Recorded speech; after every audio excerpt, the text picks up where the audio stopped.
Welcome back. It's time to continue our discussion on competition aiming techniques. And I'm feeling a little nostalgic today.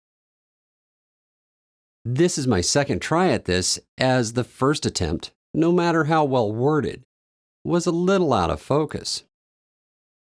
For today's video, I'm going to describe the methodology that I use when shooting in big, rapidly shifting wind conditions with visibility good enough to make out the landmarks on the target. I call this method a hybrid method, as it is a hybrid of dialing wind and holding off. Let's start with the basics of how to do a hybrid method. The first thing that you need to understand is that this is for wind conditions big enough that you would not be able to hold on the target face or any portion of the target face that you would want to with the windage set at your no wind 0 setting. Here is a great example of a condition like that. With this much wind, as shown by the mirage, it takes a total windage of approximately 3 to 3 3/8 minutes of angle to hit center. With a .284 Winchester, that is. What I want to talk about today is the method that I use for determining how much of that windage goes in the scope before I start holding off. As with all techniques, there are as many ways to do it as there are practitioners. Therefore, I would recommend that you take what I have for a method and then adapt it to your preferences. Let's go back to our video of the wind for a moment. I know that this was 3 to 3 3/8 minutes of wind because I was there, calling wind for my team. If I were to look at the conditions and say the instantaneous crosswind component is 3 to 3/8 minutes right now, is that the correct windage to dial into the rifle? I answer that with a resounding no.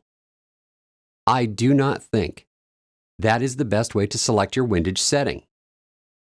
In my case, I'm not looking at the instantaneous wind condition that I'm showing you now. I am instead looking at the wind pattern over time. If we look at the crosswind value in minutes of angle over a period of several minutes, we would get a graph that looks like this. I take this into account when setting my scope windage. For me, it makes more sense to set the windage for this lowest crosswind value, provided that I can still hold on a reasonable reference point when we get to the high wind condition here. The reason for this is quite simple. Sometimes you'll be blasting along through a relay and the wind will quiet to the low wind and never come back. In that case, it can be very unnerving to try to dial out the right amount of wind on your scope. One of the defense mechanisms I have against turning the windage knob the wrong direction is to not touch it. In my experience, it is better to not touch any of the scope adjustments after starting record shots, if you can avoid it. It doesn't matter which manufacturer's scope it is. There is always a chance, whether through operator error or through the mechanical realities of the inside of a rifle scope, that the point of impact will not be completely predictable after dialing. For that reason, I do not want to crank in more windage than is absolutely necessary. In this case, I had the shooter's rifle set with 1.5 minutes of right windage, and we were holding between 4 and 4.5 rings to the right when we were shooting in the conditions shown. In case you're curious, the target going up and down is ours.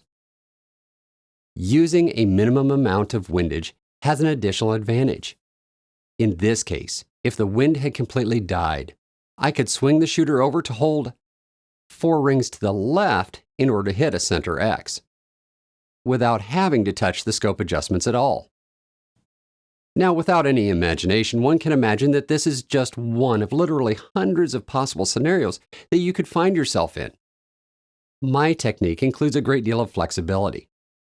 That flexibility allows me to throw down the gauntlet and do whatever is necessary to shoot 10s and Xs. While I'm talking about flexibility, let's think about the 3 methods that we've already discussed.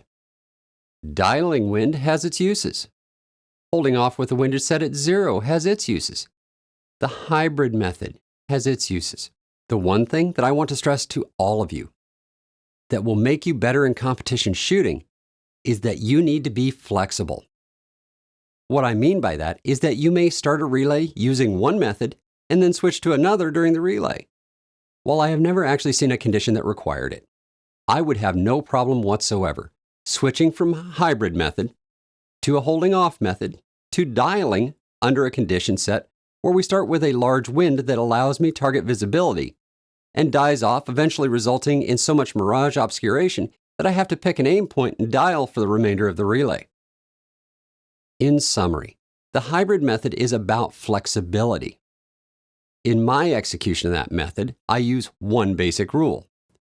That rule is to always dial the least amount of wind that gives me a comfortable aim point on the target face in order to take advantage of winds falling off. At the same time, I make note of how much wind is on the rifle so that I can swing to the other side, provided there's something to aim at, and shoot a fistful of X's if the wind dies. That's all I have for the hybrid method of aiming. Leave me a comment below and let me know how you do your hybrid method. While you're there, let me know if you like having more variety in the background. This one looks to me like it's time to do something with the ribbons. They're getting a little messy back there. Our last video in this series will be about situations when you would dial the windage the wrong way, on purpose. Until next time, shoot straight, think about your windage strategy, and I hope to see you someday on the range.